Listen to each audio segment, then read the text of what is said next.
Hi, ever wonder what it's like to work another profession or live in the underworld? Listen to unsuspecting riders give a 10 to 15 minute personal masterclass as I spontaneously interview them as they enter my taxi. I'm your host, Simon Rushton, and this is Taxi Chronicles.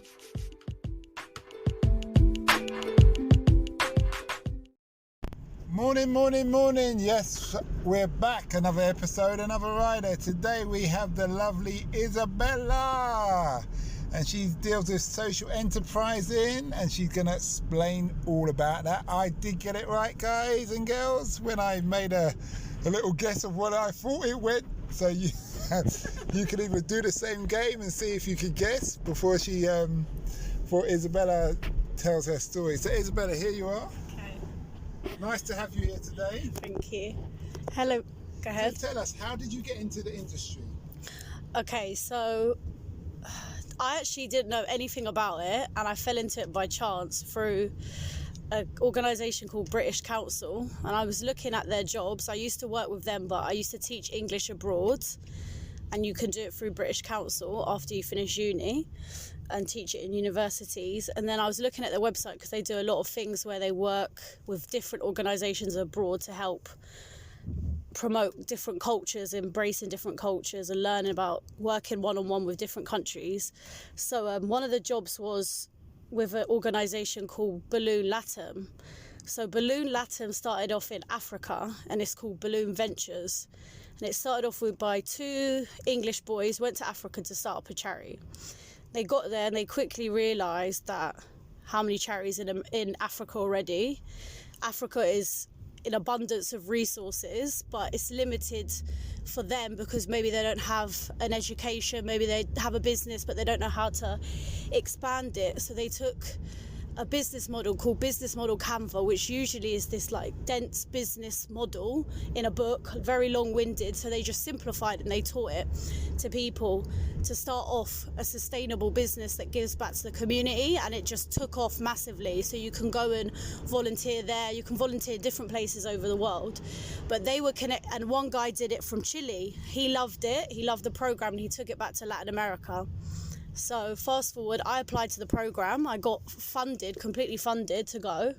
You go for a couple of months and you go to rural areas with limited resources that have businesses already, but you help them expand with business. You teach them business model Canva, so it breaks down from beginning to end of a business of how you can excel in different things. And it was amazing because it was all one-on-one, especially coming from London. It's all corporate businesses where we always find it, me personally, I find it refreshing small businesses because this community is human. It's a human business that you can relate to. So I fell in love with it. And then I came back to the UK. And I didn't have many skills. I've been to uni, but you know, in London there's so many things you can do, and sometimes when something's in abundance, it can throw you off a little bit. You feel a little bit confused of what you can do. So I had it in the back of my mind, I want to do social enterprise, but I didn't know where to do it. So I ended up going into marketing for a tech company. Then I went into a recruitment company, and I just didn't like it. It was very money motivated, obviously sales orientated. And I went on the website Soical Enterprise UK and actually had a marketing job going, and the following day was the deadline to apply. So I did the whole application. I looked at the address and it was 2 roads away from my job. So instead of pulling a sickie, I went on my lunch break and handed in my CV personally, and I dropped it in, and they offered me a job, and this was the beginning of lockdown. Just when the first lockdown started, so I wasn't even sure. I was like, shall I make the leap? I might end up losing the job. We don't know what's going on. But anyway, fast forward, I'm now working for Soical Enterprise UK, and I've been doing that since May. So a social enterprise, just to give you a bit of a background, is a business that gives minimum 50% of their profits back into the community, e.g. Cracked It, who take young offenders and teach them how to fix phones to get them off the streets, or Fat Macy's, which hires homeless people and then the money that they get from working in the restaurant goes to a deposit on the house. Or the last one, for instance, My Grateful, which is a cooking class which is refugees, immigrants teach it. So they share their culture, they practice their English, and so, for instance, the money is reinvested back into this marginalised community. So that's a long-winded short example of what social enterprise is. That's great. That's okay, shall I get back to you? So no, you can hear it. So tell me something. What motivates you to do this job? So for me, before, I always loved helping people, so I assumed I'd like to go into the charity sector. But for me, the charity sector isn't that great, and it helps a lot of people, and it raises a lot of money, but it's short-term aid. It just raises lots of donations, and then you're fixing the problem. It's like putting a plaster on the issue. But I fell in love with the concept of social enterprise because it's long term, it's a sustainable business, and it hires actually marginalised people. It's not just white people raising money and giving it to poor people instead of actually fixing the root of the problem.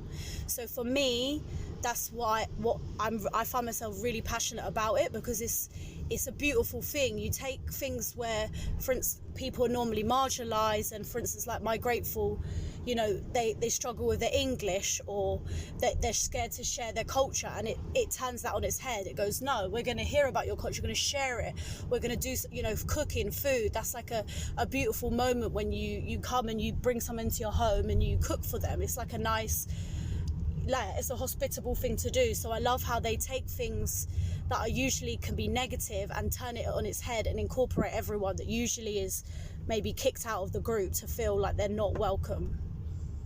Okay, that's good. What have you learnt from that you know now that you wish you knew when you started this industry? Good question.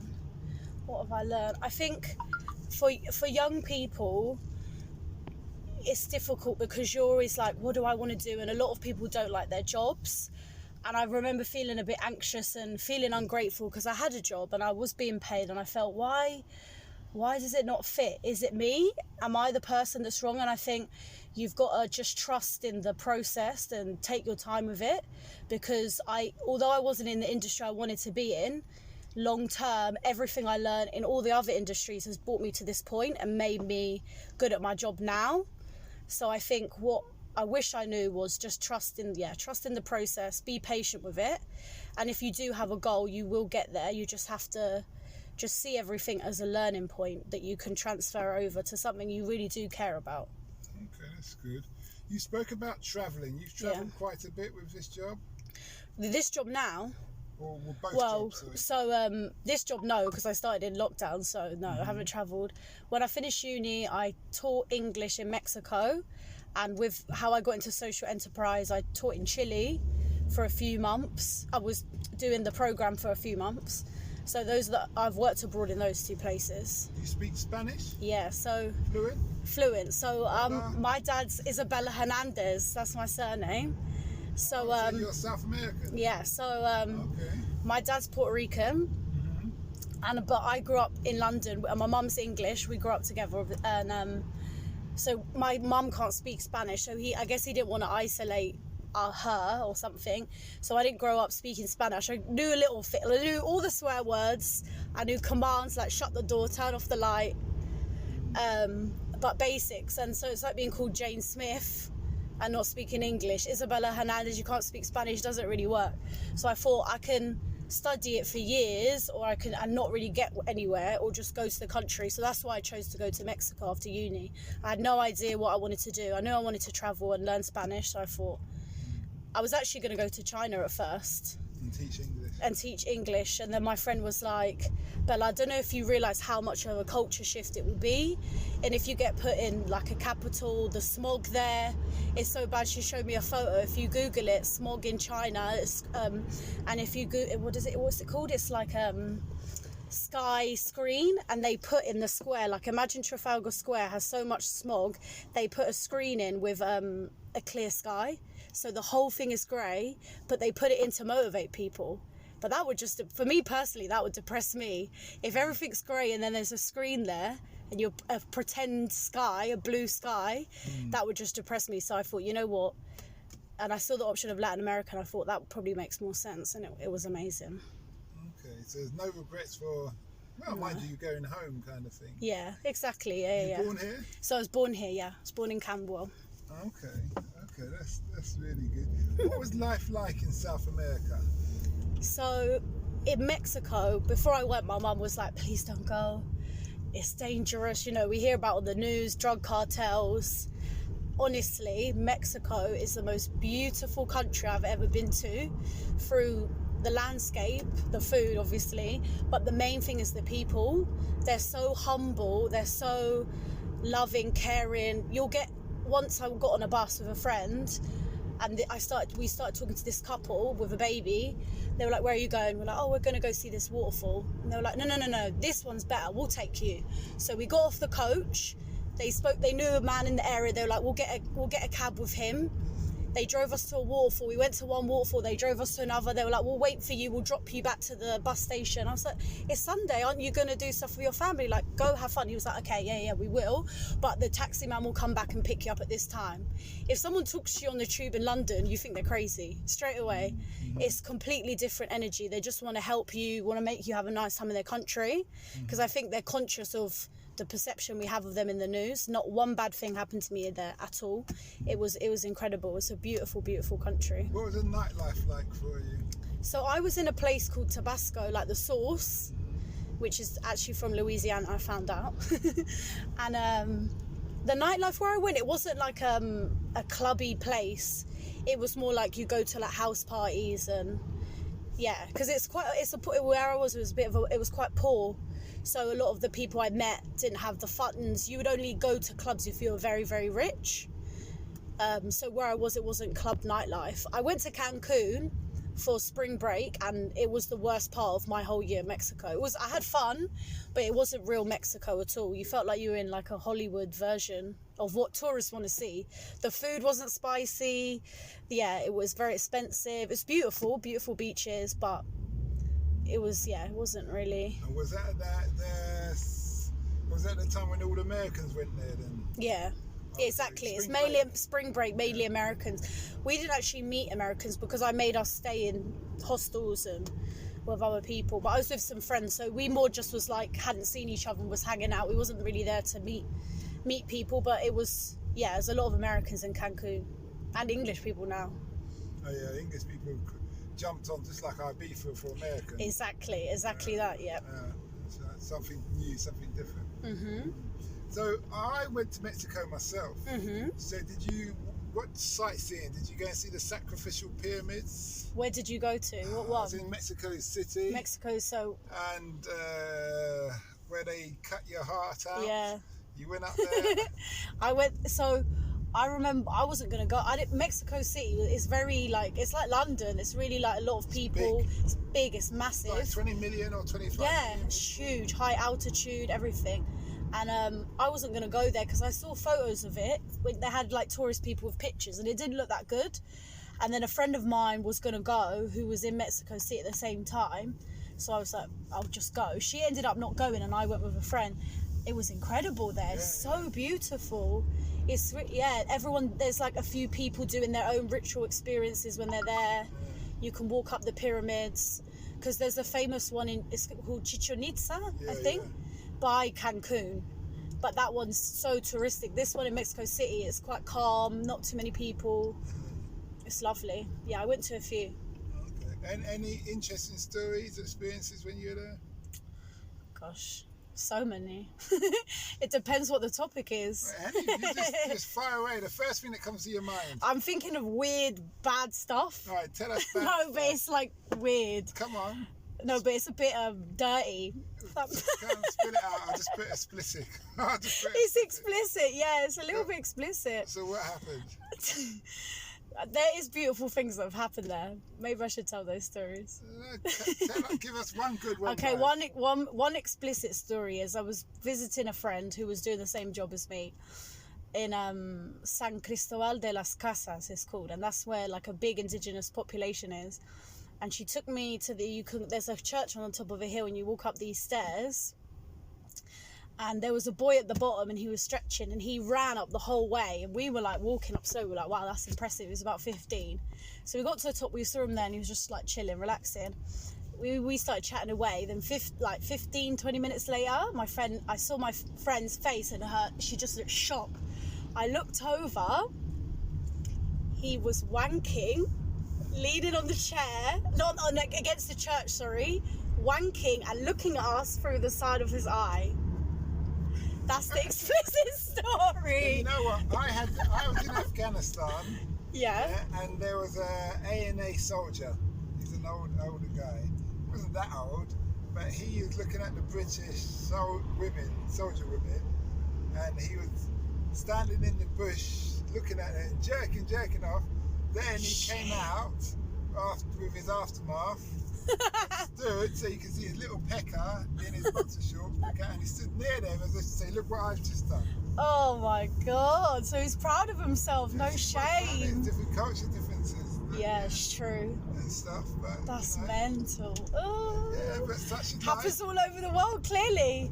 Yeah. That's funny. Yeah. So wow. What's the good story then? The good stories is just like the travelling stories. It's every state is different food, different views. It's beautiful. There's one festival I went to, and my students took me there, and it was beautiful. They dress up, they wear like jaguars skins, and they do these dances.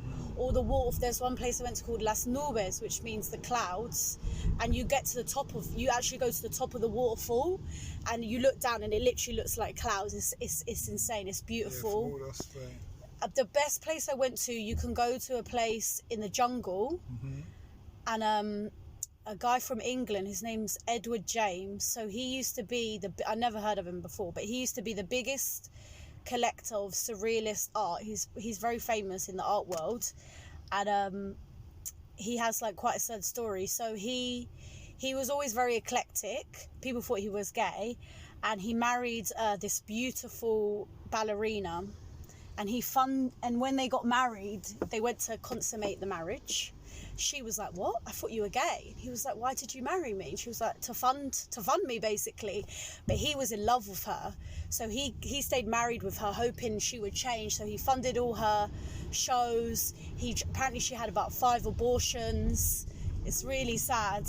And then they ended up divorcing, and then in his he had to sell a lot of his art. He bought Picasso's art before it was big. He used to pay for like poor painters like in their early stages to keep them afloat. So that's why he had a massive collection. So he had to sell a lot of his collection. He went to Mexico and he fell in love with it. And he went to this jungle, and he built a garden inside the jungle. Like he bought all these plants from all over the world. So there's like a plant from Cuba, and on another side of the leaf it's purple. One side it's green, and the other side it's purple. Oh, he did that pollination. Exactly, it's exactly that. And so he brought all these plants in, and then there was a freak snowstorm in the jungle, and it ruined everything. And then he said, okay, I'm going to build something that can't be destroyed regardless of the weather. So it's literally a concrete jungle. He's built all these buildings, these artworks. He's even done it, there's a waterfall in it, and he's built it so the waterfall drops down in a certain way because it's going through what he's built. What's this place called? I forgot the name. If you just search, He's still alive? No, he's dead. So if you search Surrealist Garden, Mexico will come up. Edward James. It's in San Luis Potosí, I think the name is that. You speak Spanish very well.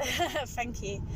And yeah, so it's incredible. You can go there, and he was a Freemason, so there's actually loads of Freemason designs. He's built it so when you look, there's like archways, so when you look at it at a certain perspective you see an eye.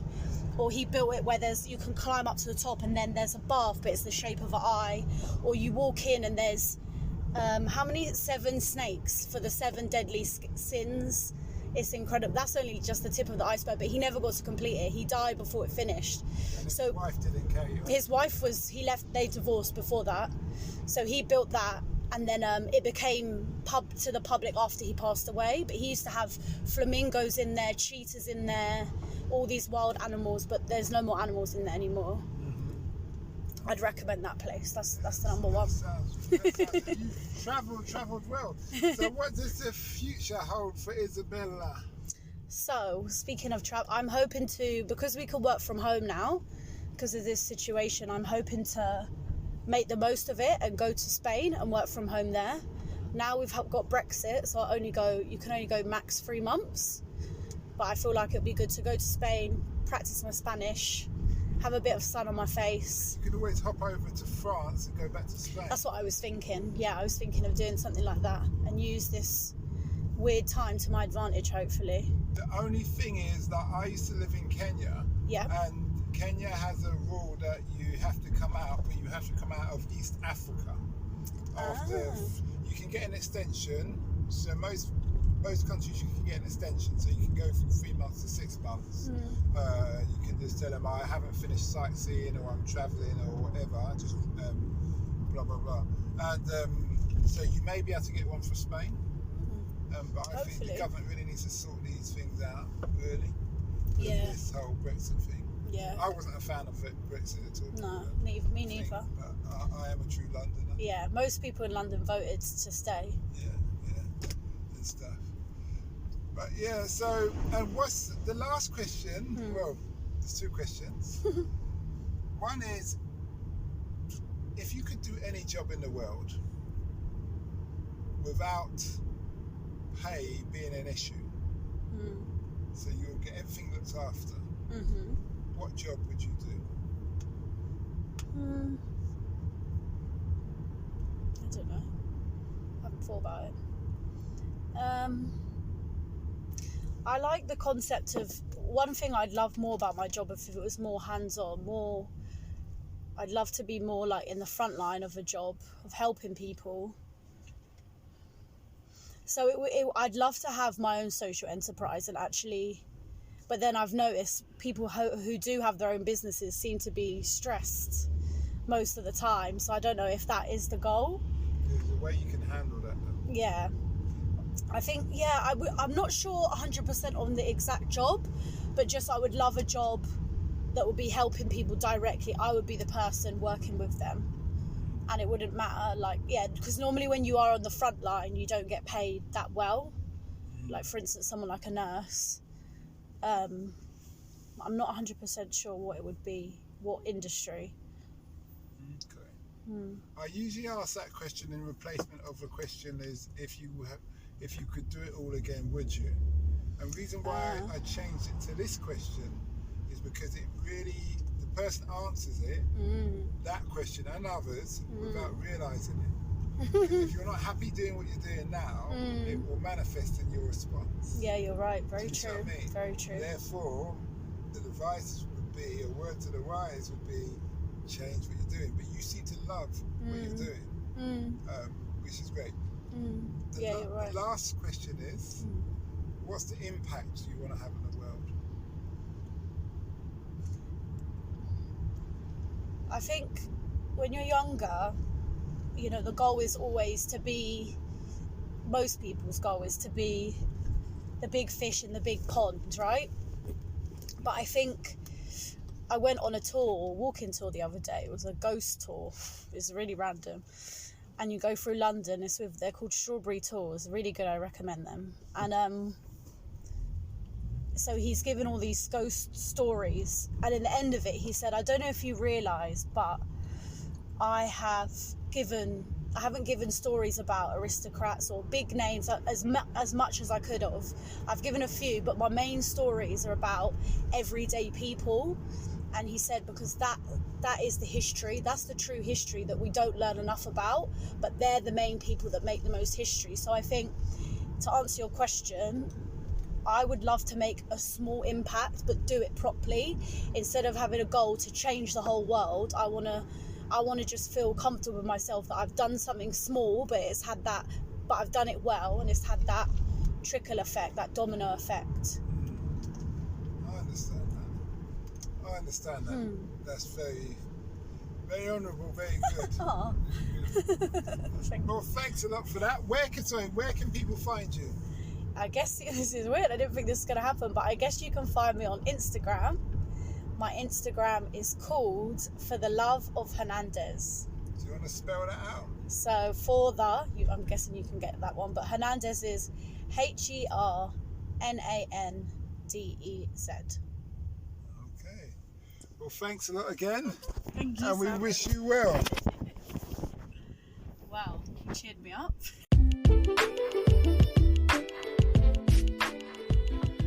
We hope you liked that interview. Don't forget to like, share and subscribe to get the latest daily episode. Ever considered investing in the continent with the fastest growing economy and population on Earth? The same continent that holds 30% of the world's known natural resources? Then listen to our sister podcast, Africa Investor Stories, where you will hear real investors with real stories from around the world share their experience of investing in Africa. We post Monday and Thursday at 10 a.m.